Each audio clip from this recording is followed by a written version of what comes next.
Hey, everyone. Well, everyone's joining. I just threw into the chat. I'd love to hear some of your best practices or common pitfalls for co-selling, building a co-selling motion, a co-selling program at your company. Feel free to throw that in the chat, guys. Thanks, Jared. I'm here. How are all of you guys? This is super exciting to be amongst the partner community and all of our cross-functional supporters.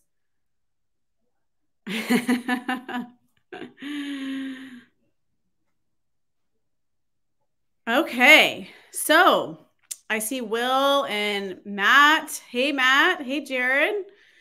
I'm going to go ahead and get started. So when the PLX team first came to me and we started talking about what could be of interest to the partner community, what is tactical, what is actionable, we decided that a co-selling crash course for so many SaaS organizations who are just starting on their partner journey is a great place to start. So today I am going to be talking to everybody here about 7 steps to effectively build your co-selling program, your co-selling motions from the ground up.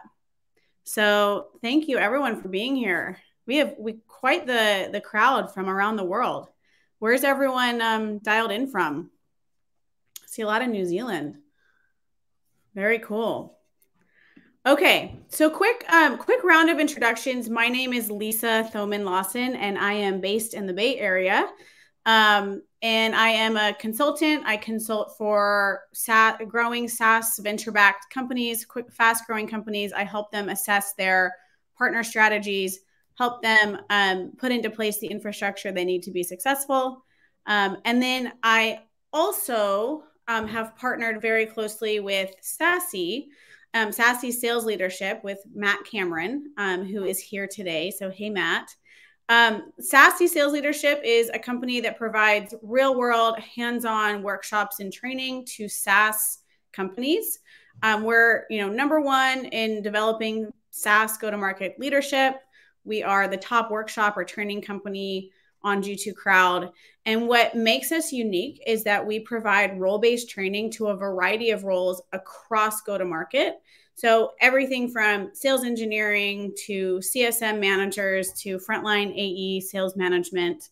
I run with Matt and the experts at SASE, the Partner Manager Accelerator, which is something that is near and dear to my heart because when I was running partner programs and partner teams prior to consulting, there was no role-based training. And so that is why Matt and I have created the Partner Manager Accelerator. So without further ado, let's get into 7 steps to effectively build your co-selling program. You've been in this conference all week. You guys know that traditional selling is changing, traditional marketing is changing, traditional product is changing, traditional service is changing. And one of the things that is having a real co-selling program, not just saying, hey, we co-sell with partners, but actually putting a strategy behind it, so important is that traditional sales tactics that have worked for the last 20 years, they're more expensive than ever. CAC is higher than ever. Budgets are tighter than ever, especially in the economy that we're in today. There's more competition than ever. And we know that buyers have changing buyer habits. They're relying more on their network of experts and partners. Pre-sales, they're relying on their networks of partners and experts and services partners. Post-sales, and this network of people around our buyers are helping them make really critical decisions. So strong co-selling helps companies not only sell more, but sell better or stickier revenue. And what I mean by this is it helps companies by co-selling with a partner. You are filling solutions gaps for your customers. You're increasing the breadth of your solution. So you're making your solution more comprehensive, which is what customers need today. And you're selling healthier deals. So we see consistently when you co-sell with a partner, it's larger deal sizes, it's higher close rates, typically, 3x, 4x close rates, much higher close rates at some companies. We're seeing, healthier long-term customers, more personalized expertise, both pre-sales and also post-sales, access to new verticals. Lots of companies go into regions where they don't have an office or they don't have their product localized through partners, and they sell through partners, and that opens up entirely new markets for them.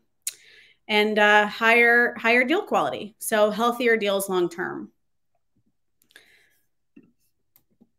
And because selling with partners and getting them involved pre-sales, either co-marketing with partners, co-selling with partners, both of those areas, because it enables a more comprehensive solution and a boost in revenue, it also leads to a boost across every critical SaaS metric across the customer journey. So it's not just the one deal that's healthier and bigger and a better deal for the company. It's that this customer is healthier long-term, which helps to improve really critical SaaS metrics across the board.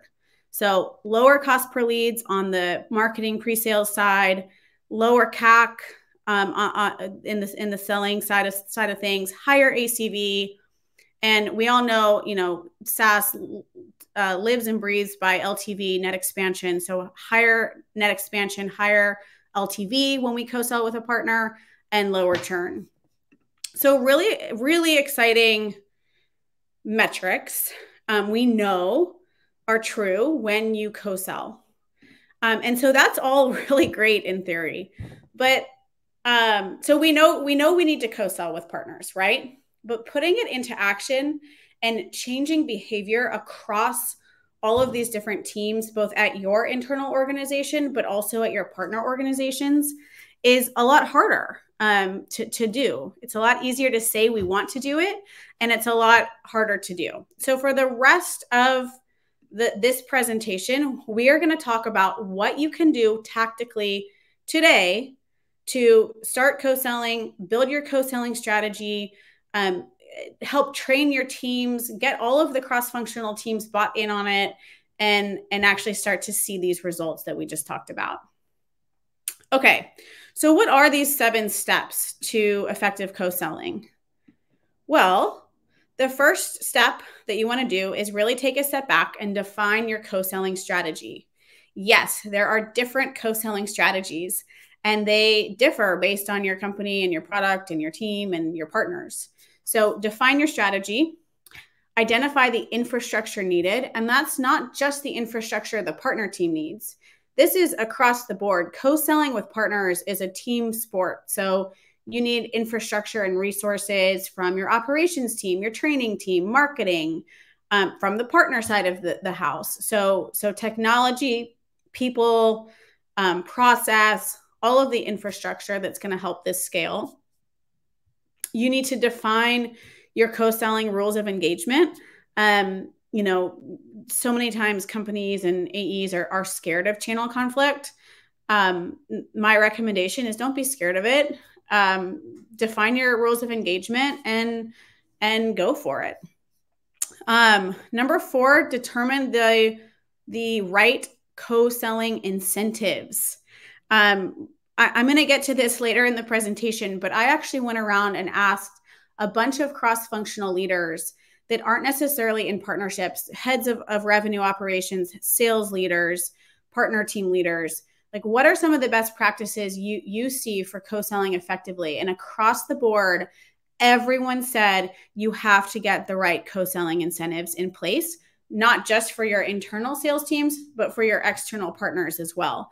Because we know incentives drive behavior. And if you're trying to get your organization to start co-selling consistently and effectively, get the right incentives in place. So really spend some time there. Number 5, build your joint sales pitches and tools.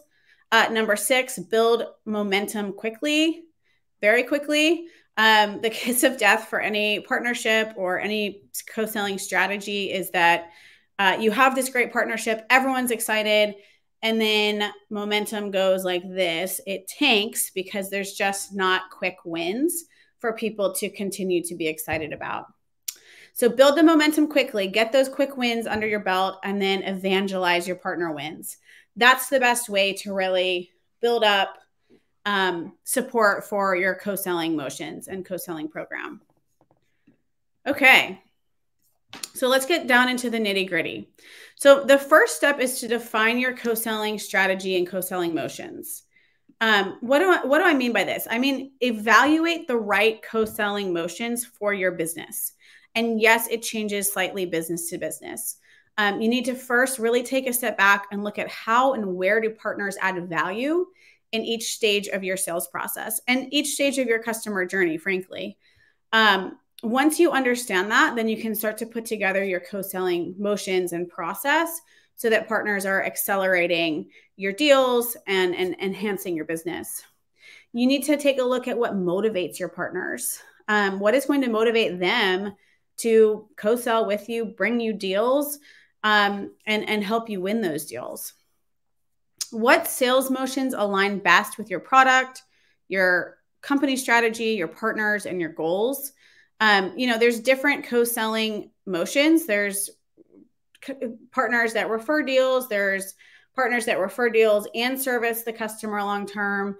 There's, enterprise resellers where it is a co-selling motion, but it's also a reseller motion. So it gets a little convoluted, but really determine what motion best aligns with what you have going on. And then really look at what do your customers need pre and post sales.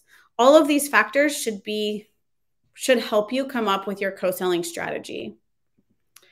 The second step in the process is to identify the infrastructure needed. So this is, a very cross-functional strategy. It is a team sport. So there's lots of cross-functional resources needed. Sit down, list those out. What do you need from your revenue operations team? What do you need from marketing? What do you need from your sales managers, your sales leaders, your executive team? What is it going to take to make this successful? What is your training and enablement needs? Because if your organization does not have a strong co-selling background, you're going to need to really enable the sales teams to feel comfortable, not feel threatened co-selling with partners, and for them to understand that this is in their best interest as well as the customer's best interest. And then, there's CRM. You need to get your CRM so that you can track partner involvement really well. You need to identify if you need a PRM, if you need other co-selling tools. What is the collateral you need? All of that good stuff goes into infrastructure. And then you also want to determine your internal and external co-selling processes. These are really important processes that you need to build into your own sales motion at your company, and you need to be training the partner on as well. Okay, define your co-selling rules of engagement. Depending on where you are in your co-selling journey, in working with partners, this might be more complex or less complex. But the idea is that you want to get ahead of some of the channel conflict that you might experience and just put into place really strong rules up front that your partners understand and that your sales teams understand.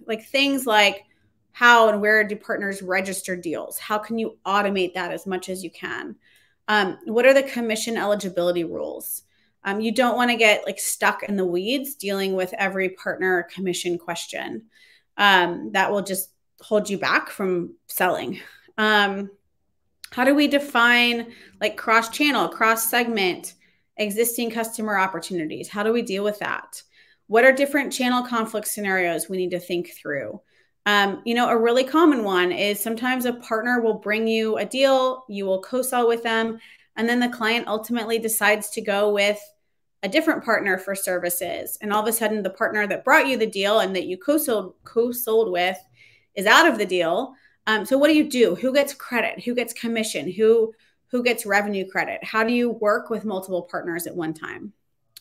Some really large enterprise companies, they have a bid manager to help you help sales teams manage really big proposals and really big bids. How do you handle splits? How do you assign partner referred opportunities to your reps internally?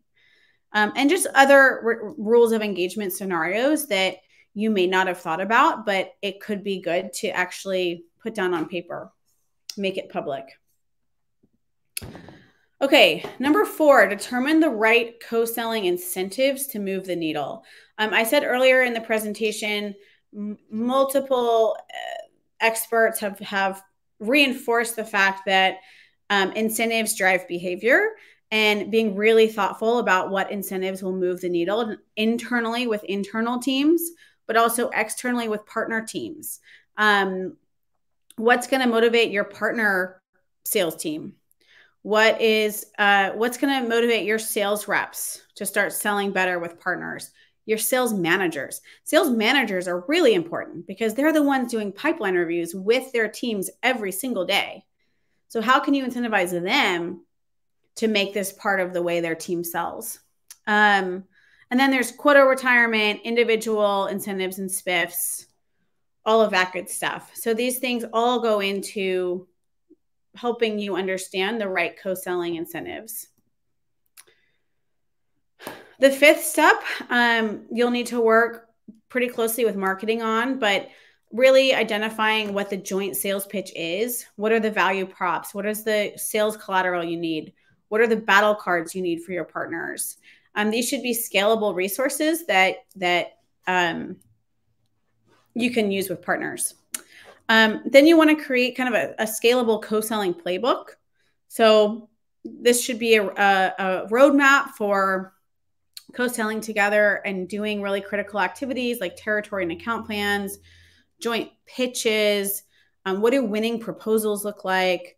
What are joint close plans, QBRs, pipeline reviews, all of that good stuff. And then with really specific partners, really strategic partners, you might need more specific co-selling strategies and more specific co-selling materials. Okay, the 6th step is to build momentum quickly. I mentioned this earlier, but the worst thing you can do is get everyone excited about a partnership, train them on how to co-sell together, train the partner team, train your team, get everyone excited, and then not sell anything for a while. The number one thing you need to do is get those wins quickly. So how do we do that? Okay, adopt your co-selling infrastructure, CRM, PRM, other co-selling tools that are out there. Adopt partner account mapping tools. There's multiple, Crossbeam, Reveal, Partner Top, the list goes on. This will help automate that account mapping process and just help you get to the wins faster. And that's what you need. Then you need to train and enable your teams. You need to enable one-on-one relationships between sales reps and partners. These one-on-one relationships are so critical. And then focus on the low-hanging fruit. Identify the early opportunities, the low-hanging fruit, and get those things sold. And then finally, evangelizing partners and your partner wins across your company, at the partner organization, will help you build that co-selling motion and program, and will make it more successful faster. So showcase your big partner wins across the company. Weave partner wins and co-selling metrics throughout all of the sales dialogues, sales meetings, kickoffs, pipeline reviews. You need to make partners a constant part of the sales culture and the selling motions, and really ingrain partners throughout not just the sales organization, but the entire organization at all levels. Okay, so I didn't want this to just be from my advice. I actually went around and I asked cross-functional stakeholders who have a vested interest in co-selling, what is their top advice for somebody building a co-selling program? So I talked to Roz Greenfield. Roz is a SaaS sales enablement and go-to-market training expert. She trains SaaS organizations, and she has trained many SaaS organizations on how to co-sell. So her advice is, she says, co-selling is a dance, and the AE and partner should be aligned and trained on how to co-sell together, including how to construct the pitch, co-facilitate meetings, and how and when to engage as a unified front. And she goes into talking about how less experienced reps are often scared that adding a partner could add complexity or time, or they would lose control over the deal somehow. So she says your job is to enable these reps to really know how to work with a partner to mitigate those risks, and also so they understand the benefits of doing so. She also goes on to explain that clearly defined processes and tools will help drive this adoption. I also talked to a VP of Revenue Operations and Business Systems. This is someone who has helped partner teams build co-selling motions and strategies into the sales and customer success and customer playbooks. He says co-selling is critical to our sales process and success. When we sell with partners, we win at 4x the rate as when partners are not involved. And he says that they basically tell their sales teams, if a partner isn't involved, you're wasting your time. And so because of that, they've built co-selling into their sales infrastructure. And that's what he's over. So if you're a partner leader and you're on this, you're listening to me right now, your VP of operations and systems is critical to your co-selling success. They will help you get everything in place, from the tools, the infrastructure, the processes, to really drive that adoption. I also talked to sales leaders. Again, Dan reiterates that one of the most important things to drive successful co-selling is to align incentives correctly. You can't incentivize AEs, or you won't change the behavior. And the same is true with incentivizing the teams at your partners. So just reiterating some of the points I made earlier. I also spoke to some folks, some VPs of marketing who have been over marketing and partnership programs. And Sarah reiterates, celebrate your wins with your partners and internal teams.